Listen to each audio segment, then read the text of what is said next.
فتویٰ دیا کیا ہوتا ہے؟ فتویٰ دیا ہے، فتویٰ دیتا ہوں اور ساری زندگی کہتا رہوں گا کہ اگر لاڈ نکالے، اس لیے ہندوستان وزیر تعلیم بنا کر بھیجے گئے ہیں کہ ہندوستان کے بسنے والے مذہب کو ختم کر دے، تو اسلام مذہب پر سب سے پہلے اپنی جان قربان کرنے والا میں ہوں گا۔ آپ کے ساتھ حضرت مولانا محمد علی جوہر بھی موجود تھے۔ وہ مولانا محمد علی جوہر جو سن 1930 کے اندر گول میز کانفرنس لندن میں ہندوستان کے نمائندے بنا کر بھیجے گئے اور جو 14 گھنٹے انگریزی میں تقریر کیا کرتے تھے، انہوں نے وہاں غلط کر کہا کہ میں غلام ہندوستان میں واپس نہیں جاؤں گا، یا تو مجھے آزادی کا پروانہ دینا ہوگا یا 2 گز زمین دفن کے لیے دینی ہوگی۔ چنانچہ وہ ہندوستان لوٹ کر نہیں آئے، وہیں ان کا انتقال ہوا اور بیت المقدس کے احاطے کے اندر دفن ہے۔ ایک وقت وہ بھی آیا کہ جب انگریزوں نے خلافت کو ترکستان سے ختم کیا، ترکی سے، اور ہندوستان میں اس کو بحال کرنے کے لیے جگہ جگہ یہ شعر پڑھا جاتا تھا، بولی اماں محمد علی کی جان بیٹا خلافت پہ دے دو، تو خلافت کانفرنس کا 9 لاکھ کا مجمع کراچی کے اندر تھا۔ مولانا حسین احمد مدنی وہاں پہنچ گئے۔ پتا چلا کہ اگر مولانا حسین احمد مدنی اسٹیج پر آ گئے تو انگریز نے ان کو گولی مارنے کا اعلان کیا ہے۔ حضرت نے اپنا کفن نکال کر دکھلایا کہ لوگوں کفن بھی دیوبند سے ساتھ لے کر آیا ہوں، اور پھر انگریز کو مخاطب کر کے یوں کہا، کھلونا سمجھ کر نہ برباد کرنا، کھلونا سمجھ کر نہ برباد کرنا، کہ ہم بھی کسی کے بنائے ہوئے ہیں، وہ شجر آزادی جو خون دے کے سینچا، کہ پھل اس کے پکنے کو آئے ہوئے ہیں۔ فرنگی کی فوجوں میں حرمت کے فتوے سرے دار چڑھ کر بھی گائے ہوئے ہیں۔ وہ ہندوستان کا مجاہد جس کو سلطان ٹیپو کہتے ہیں، تو اس کا نعرہ آج بھی ہندوستان کی فضا کے اندر گونج رہا ہے کہ گیدڑ کی 100 سالہ زندگی سے شیر کی 1 دن کی زندگی بہتر ہے۔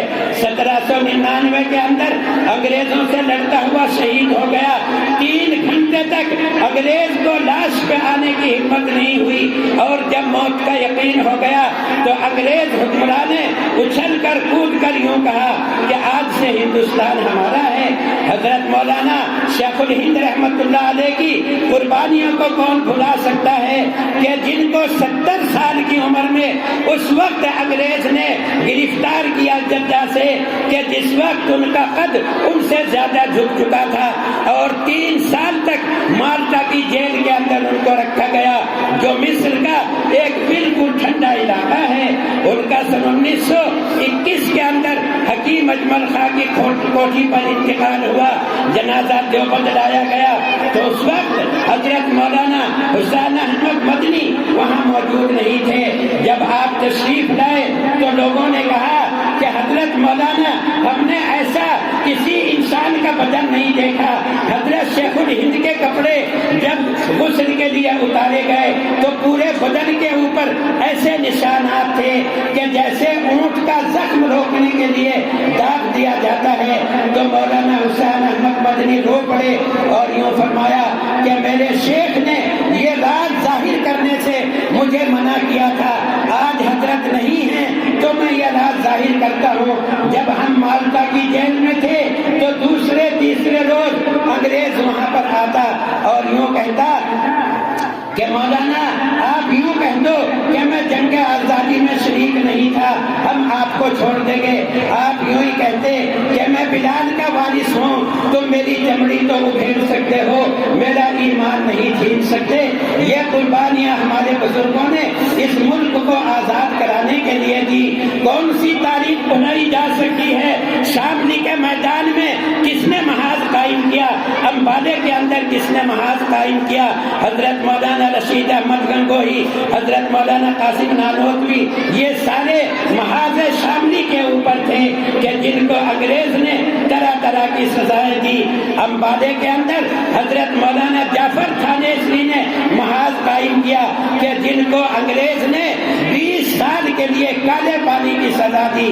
آپ نے وہاں ایک کتاب بھی لکھی، تاریخ کالا پانی، اس کو آپ پڑھیے، پڑھ کر ڈھونڈتے کھڑے ہو جائیں گے کہ کیسے المناک طریقے سے علماء کرام کو سزائیں دی جاتی تھی۔ تو یہ حضرت مولانا جعفر تھانیسری اپنی آپ بیتی میں لکھتے ہیں کہ ہمیں امبالے سے گرفتار کر کے لاہور جیل میں پہنچایا گیا اور ہمارے ہاتھوں میں اور پاؤں میں بیڑیاں ڈال کر ہمیں پیدل لاہور تک لایا گیا۔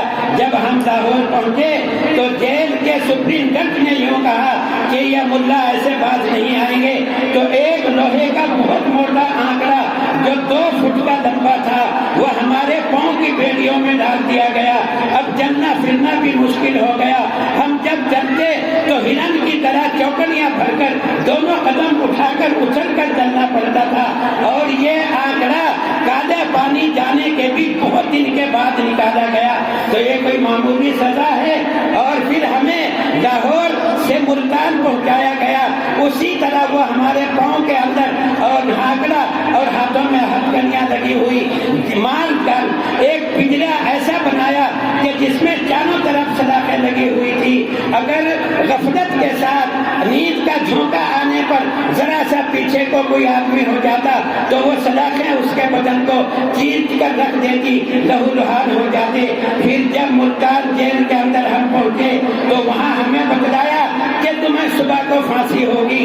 صبح ہوتے ہی انگریز افسر میرے کمرے میں آیا، ہمارے چہرے پر خوشی دیکھ کر کہنے لگا کہ ارے مولویوں تمہیں کیا ہو گیا، تمہیں تو ابھی تھوڑی دیر میں پھانسی ہونے والی ہے اور تم خوش ہو رہے ہو۔ تو مولانا جعفر تھانیسری نے فرمایا، اور تھانے سر کوئی دور نہیں، یہ کروکشتر کا ایک حصہ ہے۔ تو آپ نے یوں کہا کہ بھائی ہم بہت گنہگار انسان تھے، بستر پر موت آتی تو نہ جانے کیا معاملہ ہوتا، ادھر تم پھانسی دو گے تو شہادت کی موت ہمیں ملے گی، جو مرد مومن کی آخری تمنا ہوتی ہے، حوض کوثر کا پانی نصیب ہوگا۔ تو انگریز افسر نے کہا کہ تمہیں تمہاری منشا کے مطابق موت نہیں دی جا سکتی، اب تمہیں 14 سال کے لیے کالے پانی کی سزا دی جاتی ہے۔ کالے پانی ایک ایسی جگہ تھی، یہ کلکتے سے 750 کلومیٹر کی دوری پر ایک جزیرہ ہے، چاروں طرف دریا ہے، اس کو جزیرہ انڈمان کہتے ہیں۔ وہاں رہتے ہوئے زندہ انسان موت سے بدتر ہو جاتا تھا، تو مولانا کو ان کے ساتھیوں کے ساتھ وہاں بھیجا گیا۔ جب وہاں جگہ کا آرڈر دیا تو آپ نے یہ شعر پڑھا، مستحق دار کو حکم نظر بندی ملا، مستحق دار کو حکم نظر بندی ملا، کیا کہوں کیسے رہائی ہوتے ہوتے رہ گئی۔ مولانا فرماتے ہیں کہ ہماری آخری ملاقات کے لیے ہمارے بیوی بچوں کو بلایا گیا۔ میرا 8 سال کا بچہ مجھے لہو لہان دیکھ کر رونے لگا۔ میں نے کہا گھبرانے کی کوئی ضرورت نہیں ہے، اگر زندگی رہی تو ملاقات ہوگی، نہیں تو حوض کوثر کے اوپر انشاءاللہ ملاقات ہو جائے گی۔ یہ ہیں ہمارے بزرگوں کی قربانیاں۔ آپ ذرا پوچھیں ہندوستان کی تاریخ سے کہ مولانا عبد الباری فرنگی محلی کے سوا مہاتما جی کو کس نے مہاتما جی کا لقب دیا تھا؟ یہ لقب دینے والے ایک مسلمان عالم مولانا عبد الباری فرنگی محلی ہیں۔ حضرت مولانا ابوالکلام آزاد جو اس ہندوستان کے سب سے پہلے وزیر تعلیم بنے اور ہمیشہ نہرو جی کے ساتھ جیل کے اندر رہے، احمد نگر جیل میں اور دوسری جگہ کے اوپر، تو ان کی قربانیوں کو کون بھلا سکتا ہے کہ رانچی کی جیل میں 3 سال ان کو ہو گئے، بیوی کا انتقال ہو گیا۔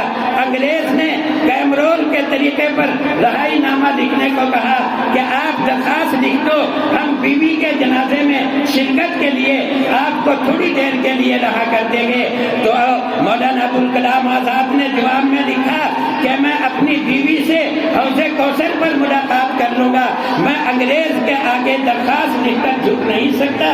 تو اتنی بڑی قربانیاں ہمارے اسلاف نے اس ملک کو آزاد کرانے کے لیے دی، اس لیے ہم بجا طور پر فخر کے ساتھ کہہ سکتے ہیں کہ وطن کو جو خون کی ضرورت پڑی، وطن کو جو خون کی ضرورت پڑی، سب سے پہلے میں گردن ہماری کٹی، پھر بھی کہتے ہیں ہم سے یہ اہل وطن، یہ ہمارا وطن ہے تمہارا نہیں۔ وآخر دعوانا